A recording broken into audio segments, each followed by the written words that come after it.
Greetings, everyone. My name is Andrea Anna Young, and I am the social media journalist for ASALH. And I am sitting here with Dr. Kevin Strait, the Afrofuturism curator at NAMAC. How are you? Oh, I'm doing well. Thank you. Wonderful. So glad to have you. We've been scheduling this for a while, and now we are in a new phase where the Afrofuturism exhibit is it now closed? No, we're open for a few more months. We were initially set to close in March, but we were extended to August of this year. Yes, absolutely. I had seen that. So I visited this particular exhibit when it first opened, its opening weekend. And of course, it was overwhelming to say the least. There. Yes. And so, with that conversation of having seen some pieces of it, walked through it, um, examined it, looked at some of the beautiful costumes, I just would love to get your take on that exhibit and its positioning within the museum and to find out where is it going? What's the future of Afrofuturism? Well, those are, I guess, pretty big questions. And I think what you're referencing initially was just sort of in talking about the opening, is just how it's been received. And, I think it's safe to say that we've been truly happy with the response to this exhibit. We're also really glad to see this topic, that delves so deeply into Black culture being explored at the Smithsonian. Since our opening in 2016 with our inaugural exhibitions, there's always been a mandate to put forth by every director that we've had to develop exhibitions that not only explore African American history, but the ways that Black culture has shifted and adapted and evolved over the years. And this topic in this exhibition really sort of gives us, an interesting window to explore this modern movement in African American culture. I, I think the popularity of this exhibit gives us also essentially a clearer idea about the kinds of topics our audiences enjoy. And it allows the museum really to delve into subjects that are relevant in today's discourse. Afrofuturism has surpassed the boundaries of the academy and entered our lexicon with movies like Black Panther and others. But it's not only talked about more, but it's become essentially a driver of culture with historic roots. And the exhibit sets out to explore how Afrofuturist expression has manifested over the years through literature, activist expression, music, art, film, fashion, and more. And charting that history of expression, of style and discourse is one that I think our audiences, can sit with and take a deep dive into and explore these histories that are related to the Black imagination, Black speculative thought closely or more closely, and see its adaptations throughout time through the language of Afrofuturism. Yes, absolutely. What specific exhibit do you love the most? At the Smithsonian. Within the Afrofuturism exhibit itself. Any What? specific costume? Oh, okay. Any What? Sorry. What? specific? I love the entire exhibition, of course. I think different pieces sort of speak to me, but I think the one that resonates the most with me personally is the guitar that was owned and played by Vernon Reid of the rock band Living Colour. Living Colour really set out on the scene in the late '80s. They emerged from New York out of the Black Rock Coalition, but hit the mainstream through MTV. And I remember seeing, the band, four Black faces in a sea of essentially a white rock world that was on MTV. And they were just sort of breaking through with a really original sound and look. And we explore how, these kinds of representations in different fields, artistic fields, one of them, of course, being music. But the guitar, Vernon Reid has gone on to say, essentially representing sort of like a talisman, or having the symbolic power to it. But I also love how the guitar itself references a lot of his interest in popular culture. The guitar itself is designed in a way that, to Vernon Reid's eye, reminds him of different comic book characters like the Silver Surfer and that sort of thing. So there's this connection to popular culture through this talisman object, as he puts it. And it's like I said, I think it resonates with me on that level in regards to the discussion of Afrofuturism, but also on a personal level, because I used to love watching those videos when I was a kid. I understand. I love seeing actually the costumes. There were different costumes there, right? And so, do you believe that the costumes that are on display are all representative of African American artists and designers? Some Well, of them just created for African American artists. well, more so created for the expression of Black identity, because really the costumes that are on display were designed by a variety of people from different backgrounds.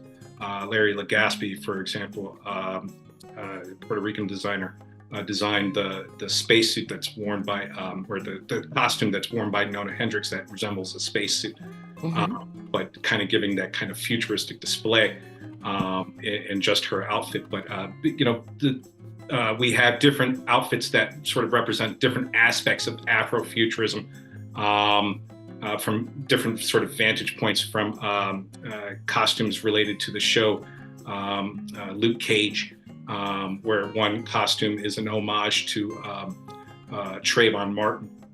It's riddled with bullet holes, but as in sort of an Afrofuturist retelling of that event, of his death. In the Afrofuturist retelling, Luke Cage is impervious to bullets and bulletproof. So it works on those kinds of levels, and we hope that the audience can take a look at these wonderful pieces and read the labels and see how it relates in the language of Afrofuturism. Wow, that's amazing to discuss. Trayvon Martin became a part of that exhibit largely because he does represent the future of our youth, would you not say? Of course. And he was integral to, of course, I think his the events of his death led to, of course, the Black Lives Matter movement, along with others. And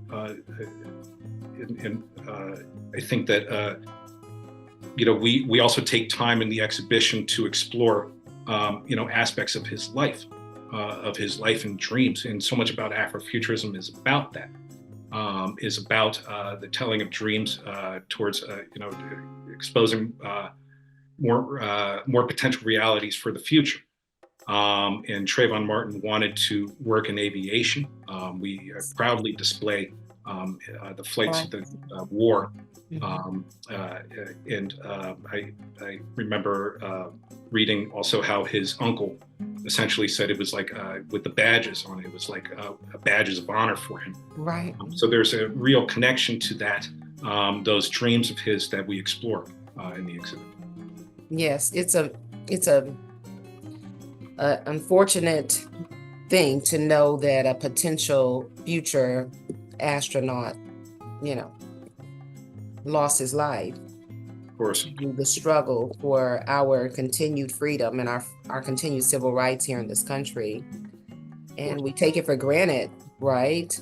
But what I find as interesting juxtaposition is that if there is any producer or anyone that is willing to put our art on stage, then they will finance that dream, right? They'll put an artist on stage, they'll promote our art, especially as it relates to pop culture. But then when it comes to other issues in our community, that artist goes home, that artist walks home, they could be in danger for their lives, you know? So we celebrate African American and the arts through our Black History Month theme this year, but our civil rights may not be protected in every place we go in this country.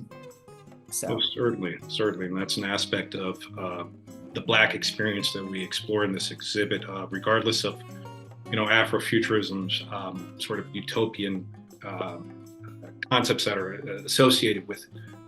There's still the realities that African Americans face on a day-to-day basis. We explore that throughout the museum, of course, but as it relates to Afrofuturism and a discussion of sort of where it's headed. yes, and that's a good question. Where is Afrofuturism headed? Where are African Americans and the arts headed? You know, when I was discussing with our media director for ASALH, I was discussing with her yesterday, as a designer myself, you see that the African diaspora represents a lot of what we now call African American art. It is connected to being a sewer. My family sewed. My generations of women in our family sewed in the home. And then you take that back to their ability to weave and create fabric, you know, on other lands. Where is Afrofuturism headed as it relates to African Americans and the arts? Because we are interlaced, we are interwoven into the fabric and the fibers of America and our background and our genealogy. Oh, certainly. I think all of that's true. And I think, like with any fluid concept, it's always evolving. So, by its nature, it presents infinite possibilities in a forward-thinking trajectory.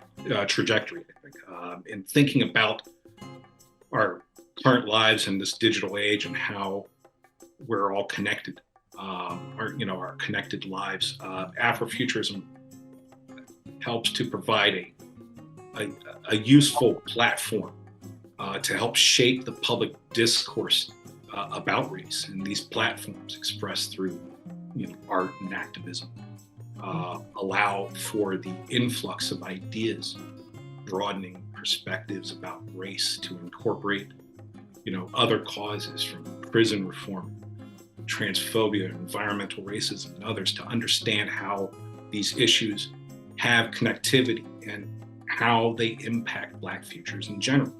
And it's not really just about sort of focusing exclusively on racism, but Afrofuturist works have and continue to focus on concepts related to grief and pain and racial trauma.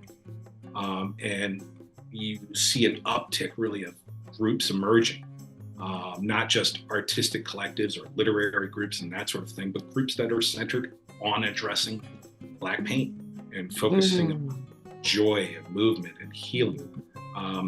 These separate platforms really are emerging everywhere. And like I said, it's not just limited to a discussion of art and a cultural movement in that sense, but it's really taking shape in local communities, and different groups are centered on this concept of developing Black futures, safe Black futures, healthy Black futures.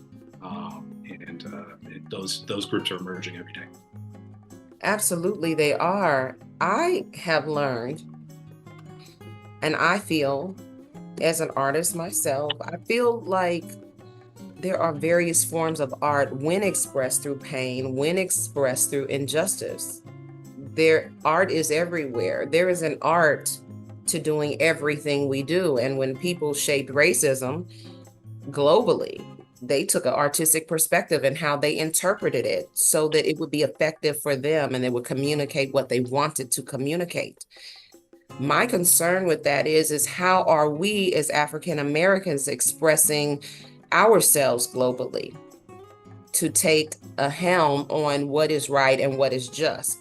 And how does Namak play a position in that? What will we do? And is that too deep a question to ask? Because it gets philosophic and it really doesn't have an end, right? Well, I don't know if I'll necessarily have an answer for it, but I do know that, what we try to do at the museum is foster a space for these discussions, and not just these, and it's not just our museum, of course. I think other places are working towards, these discussions of, broadly speaking, I guess, Black futures, and it's also something that we're really happy that the Smithsonian has actually been exploring this topic for a few years. Before the pandemic, we co-hosted with our sister museums a discussion about Afrofuturism in music with Alondra Nelson, Vernon Reed, Nona Hendricks, and George Clinton. And during the pandemic, we had virtual book chats on Afrofuturism, and we also worked with the SI channel to develop their film on Afrofuturism. And of course, we worked with our sister museums also to bring a virtual symposium on the topic. So it's been an institution-wide endeavor, with Namak taking the lead with the exhibit in the book, but another mandate really issued forth by our directors has been for the museum to remain committed to exploring relevant topics in the current experiences and lives of Black Americans. And this topic, grants us an opportunity really to explore the Black experience from this relevant sort of current vantage point. And I think it's a good example of the Smithsonian's and Namak's commitment towards fostering a space where these conversations and explorations can occur. Yes. Well, thank you so much. Oh, certainly.